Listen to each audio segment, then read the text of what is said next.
দূরে কিংবা কাছে, দেশ এবং প্রবাস থেকে যে যেখান থেকে আমার ভিডিওটি দেখতে পাচ্ছেন বন্ধুরা, তাদের আন্তরিক শুভেচ্ছা অভিনন্দন জানিয়ে একটি তথ্য নিয়ে হাজির হয়েছি।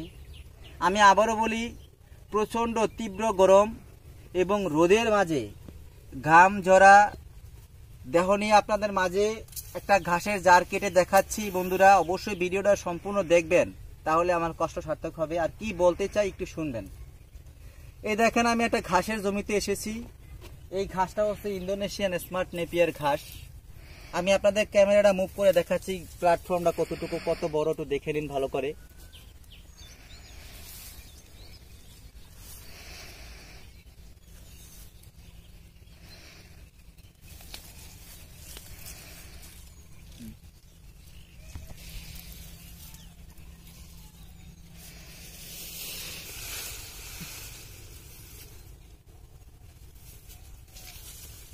এই যে বন্ধুরা, এই যে ঘাসটা কাটতেছি, যেটা দেখাচ্ছি সেই ঘাসটাই কিন্তু আমি কাটতেছি।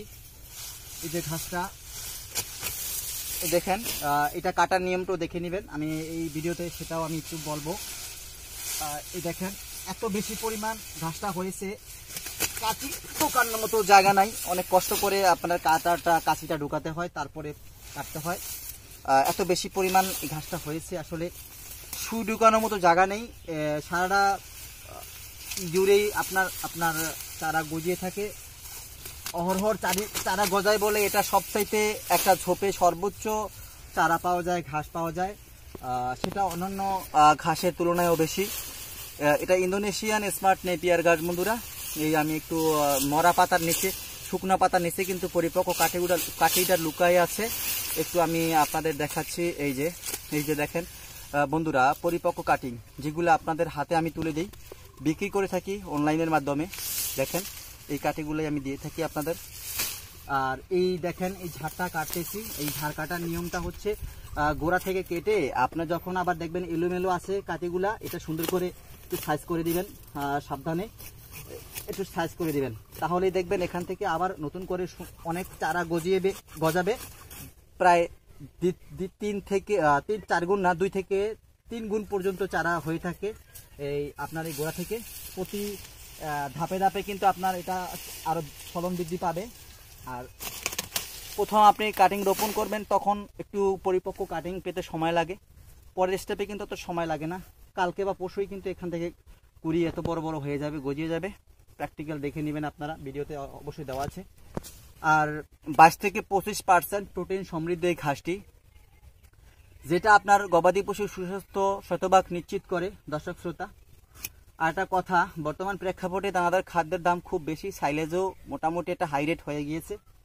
সেই ক্ষেত্রে যারা প্রান্তিক খামারি আছেন বা স্বল্প পুঁজির খামারি আছেন, শ্রম দিতে পছন্দ করেন, ভালোবাসেন, সেই সব খামারিদের বলতে চাই, ভাই আপনি এই প্রাকৃতিক পরিবেশকে উপেক্ষা করে যদি আপনি কাঁচা ঘাসের পরিমাণ যোগান বৃদ্ধি করতে পারেন, হিউজ পরিমাণ কাঁচা ঘাসের যোগান বৃদ্ধি করতে পারেন, ইন্দোনেশিয়ান স্মার্ট নেপিয়ারের মতো ঘাসও রাখবেন আপনার প্ল্যাটফর্মে, অনেক ঘাস রাখবেন, কেটে খাওয়াবেন। আশা করি আপনি আপনার গবাদি পশুর সুস্বাস্থ্য নিশ্চিত থাকবে এবং ঝুঁকিমুক্ত থাকবে। দানাদার খাদ্যে বিভিন্ন ফিডে অনেক রকমের কেমিক্যাল থাকে, সেটা স্বাস্থ্যের ঝুঁকি থাকতে পারে। আপনার মোটা তাজা হবে ঠিকই ভাই, কিন্তু ঝুঁকি থাকবে। সেক্ষেত্রে স্ট্রোক করতে পারে বা চর্বি বেশি জমতে পারে। সেই ক্ষেত্রে প্রাকৃতিক ঘাস, প্রাকৃতিক খাবার অন্যতম। যারা সচেতন উদ্যোক্তা, তাদের কাছে অবশ্যই কথাগুলো ভালো লাগবে। যারা এখনো জানেন না, তারাও জেনে নেবেন। প্রাকৃতিক খাবার সবচেয়ে বেস্ট খাবার, যে কোনো মানুষের জন্য হোক, গবাদি পশুর জন্যই হোক। দেখেন, এই ঘাসটা হচ্ছে ইন্দোনেশিয়ান স্মার্ট নেপিয়ার ঘাস, ইন্দোনেশিয়া থেকে বাংলাদেশে আগত। আর এটা সর্বত্রই জন্মে, যেমন বেলে, এঁটেল, দোআঁশ, সর্ব জায়গায় এটা হয়ে থাকে, ভালো ফলন পাওয়া যায়। আমি বেলে মাটি, যে ড্রেজারে মাটি করা আছে, সেই মাটিতেও চাষ করে সফলতা পেয়েছি আমি। একটা ঘাসও মরেনি, আর ভালো ফলনও পেয়েছি। আর সেক্ষেত্রে একটু পরিচর্যা বাড়িয়ে দিতে হয়, একটু সার বেশি ব্যবহার করতে হয়, কারণ সেটা তো পুরা বালি। তাই আর যদি আপনি উর্বর জমিতে দেন, এরকম বেলে, এঁটেল, দোআঁশ মিক্স মাটিতে, সেক্ষেত্রে কোনো পরিচর্যা নাই বন্ধুরা, রোপণ করবেন। আর কিছু কীটনাশক প্রয়োজন হতে পারে, আদারওয়াইজ কোনো খরচ নেই ঘাসটায়। যদি আপনার গবাদি পশুতে পালন করে আপনি যদি আপনার খামারে সফলতা বয়ে আনতে চান, তাহলে অবশ্যই এরকম ভালো মানের ঘাস আপনি সংগ্রহ করবেন। আর সেই ঘাস কোথায় পাবেন বন্ধুরা? এই যে আমার নিজের ইউটিউব চ্যানেল, এই চ্যানেলে আমি সরাসরি যেই কাজটা আপনাদের আমি দেই, ডেলিভারি দেই, এটাও কিন্তু আমার অলরেডি বিক্রি হয়ে গেছে। সেই ভাইয়ের কাটিংটা আপনাদের আমি দেখাচ্ছি, হয়তো বা আপনি যেটা ডেলিভারি দিবেন সেই কাটিংটা আবার অন্য ভাইকে দেখাবো। সরাসরি যেই কাটিংটা দেখাচ্ছি সেটাই আমার কাটিং ভাই, 100% মোটা কাটিং। নিজের যেটা পছন্দ হয় সেই কাটিংটা আপনাকে দেই, যেটা আমার কাছে গ্রহণযোগ্যতা পায় না সেই কাটিংটা আমি আমার পশুকে খাইয়ে ফেলি, সমস্যা নাই, সেটাও তো আমার একটা খাওয়াতে হবে, কারণ ঘাসের যোগান।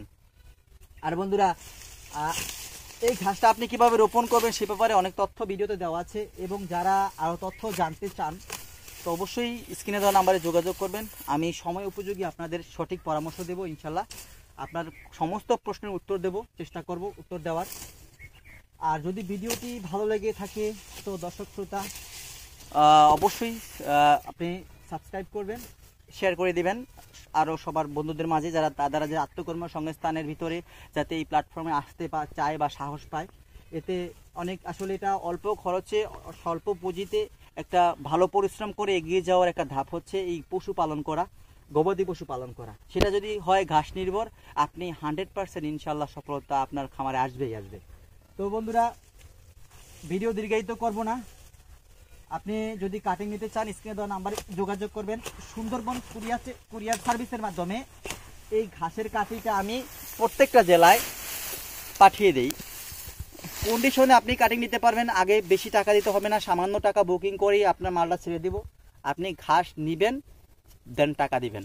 এটাই হচ্ছে আপনার সাথে আমার ব্যবসায়িক সম্পর্ক। আর সবার সুস্বাস্থ্য দীর্ঘায়ু কামনা করে বিদায় নিচ্ছি। আল্লাহ হাফেজ।